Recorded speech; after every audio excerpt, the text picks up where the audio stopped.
கிருஷ்ணா, புடவை கொடு. பரமார்த்த குருவும் சீடர்களும் பொரி வாங்கிச் சாப்பிட்டபடி மடத்துக்கு திரும்பிக் கொண்டு இருந்தனர். அப்போது பக்கத்துத் தெருவில் தெருக்கூத்து ஒன்று நடக்க இருந்தது.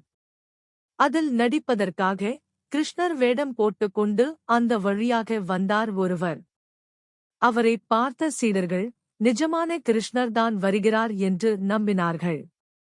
அதோ பாருங்கள் குருதேவா, கிருஷ்ண பரமாத்மான வருகிறார் என்று குதித்தான் மட்டி.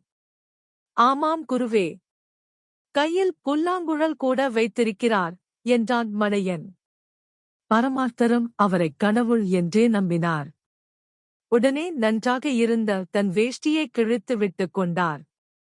சீடர்களே, நீங்களும் உங்கள் துணிகளை இதேபோல் கிழித்துக் கொள்ளுங்கள் என்றார் பரமார்த்தர். புது துணிகளைக் கிழிப்பதா? ஏன் குருவே என்று கேட்டான் முட்டாள். புத்தி கெட்டவனே, ஏன் என்று கேட்காதே. சீக்கிரம் கிழி. அப்போதுதான் நாம் ஏழைகள் என்று அவர் நம்புவார் என ஆணையிட்டார் பரமார்த்த குரு. சீடர்கள் ஐவரும் குருவின் கட்டளைப்படி கட்டியிருந்த வேட்டிகளை கிழித்து கந்தல் கந்தலாக ஆக்கினார்கள். உடனே பரமார்த்தர் வேகமாகச் சென்று கிருஷ்ணர் வேடம் போட்டவர் காலில் விழுந்து வணங்கினார். பாஞ்சாலிக்கு புடவை கொடுத்து மானம் காத்த கிருஷ்ணா, அதேபோல் நீதான் எங்களுக்கும் ஆளுக்கு ஒரு புடவை கொடுத்து எங்கள் மானத்தைக் காப்பாற்ற வேண்டும் என்று வேண்டினார் பரமார்த்தர். குருவே, நமக்கு எதற்கு புடவை என்று கேட்டான் மண்டு. அதானே, நமக்கு வேட்டி அல்லவா தேவை என்றான் மூடன். கார்மேகக் கண்ணா, இந்தா பொரி. உன் இஷ்டம் போல் குறி என்றபடி கொஞ்சம் பொரியேத் தந்தான் மட்டி. கிருஷ்ணர் வேடம் போட்டவருக்கோ ஒன்றும் புரியவில்லை.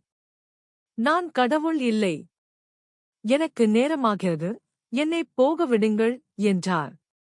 கண்ண பெருமானே, எங்களை ஏமாற்ற நினைக்காதீர்கள் எனக் கெஞ்சினான் முட்டாள்.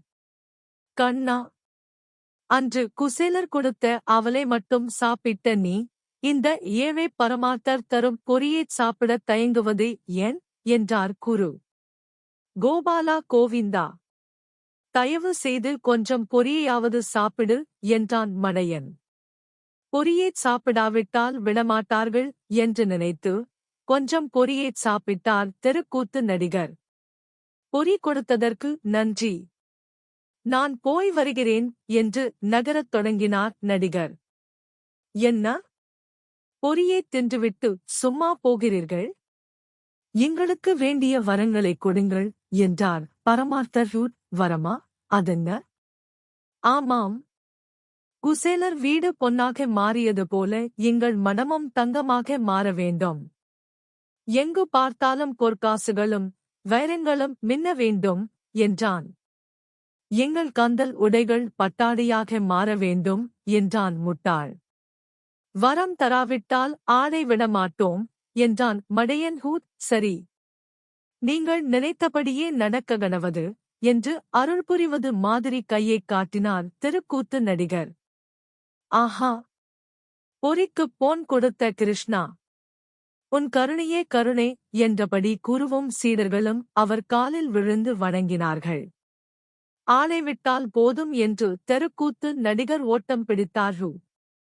அப்பாடா, கடவுளையே நேரில் பார்த்து விட்டோம், அவரும் ஏமாந்து போய் வரம் கொடுத்து விட்டார் என்றார் பரமார்த்தர்.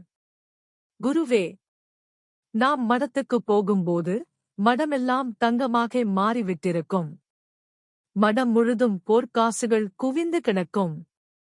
அதனால் இனிமேல் நீங்கள் நடந்து போகக்கூடாது என்றான் மட்டி. எங்காவது பல்லக்கு கிடைத்தால் வாங்கிவிடலாம் என்றான் மடையன். போகும் வழியில் ஒருவன் பாடை கட்டிக் கொண்டு இருந்தான். அதைக் கண்ட முட்டாள், குருவே, இதோ பாருங்கள் பூப்பல்லக்கு, இதையே விலைக்கு வாங்கிவிடலாம் என்றான் மடையன். பாடை கட்டியவனிடம் சென்ற மட்டி, இந்த பல்லக்கு என்ன விலை என்று விசாரித்தான். இது பல்லக்கு இல்லை என்றான் பாடை கட்டியவன். நாங்கள் ஒன்றும் ஏமாளிகள் அல்ல, இது பல்லக்கேதான். உனக்கு வேண்டிய பணம் தருகிறோம் என்றான் மடையன்.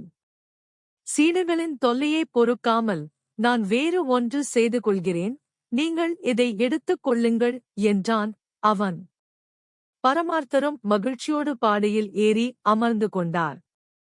இருட்டத் தொடங்கியதும் முட்டாள் கொள்ளிக் கட்டையே தூக்கியபடி முன்னே நடந்தான். மற்ற சீடர்கள் பாடையே தூக்கி வந்தனர். சிறிது தூரம் வந்ததும், ஒரே தாகமாக இருக்கிறது என்றபடி பாடையை இறக்கி வைத்தார்கள் சீடர்கள். 5 பேரும் தண்ணீரைத் தேடிச் சென்றபோது பரமார்த்தர் விழித்துக் கொண்டார். என்ன, யாரையுமே காணோம் என்றபடி சீடர்களைத் தேடி வேறு பக்கம் சென்றார். அப்போது அந்த வழியாக வந்த நாய் ஒன்று பாடையில் ஏறி படுத்துக் கொண்டது. திரும்பி வந்த சீடர்களோ எதையும் கவனிக்காமல் பழையபடி பாடையை தூக்கிக் கொண்டு புறப்பட்டனர். மடத்தை நெருங்கியதும் நாய் விழித்துக் கொண்டது. டொர் வள் என்று குரைத்தது. அவ்வளவுதான். பாடையை தோப் என்று கீழே போட்ட சீடர்கள், ஐயையோ, இதென்ன அதிசயம், நம் குரு நாயாக மாறியிருக்கிறாரே என அலறினார்கள். அந்த கிருஷ்ண கடவுள்தான் ஏதோ மந்திரம் போட்டு விட்டார் என்றான் முட்டாள். நம் மடம் கூட தங்கமாக மாறாமல் பழையபடி அப்படியே இருக்கிறதே என்று துக்கப்பட்டான் மண்டு. அப்போது இருட்டில் விழுந்தெடுத்து ஓடிவந்த பரமார்த்தர், புத்திகெட்ட சீடர்களே, என்னை பாதி வழியிலேயே விட்டு விட்டு வந்து விட்டீர்களே எனத் திட்டினார். குருநாதா, அந்த கிருஷ்ண கடவுளை நம்பினோம், அவரும் பொறி வாங்கித் தின்றுவிட்டு நம்மைக் கைவிட்டு விட்டாரோ என்று ஒப்பாரி வைத்தனர் சீடர்கள். பரமார்த்தரும் சீடர்களும் சேர்ந்து கொண்டு புலம்பினார்.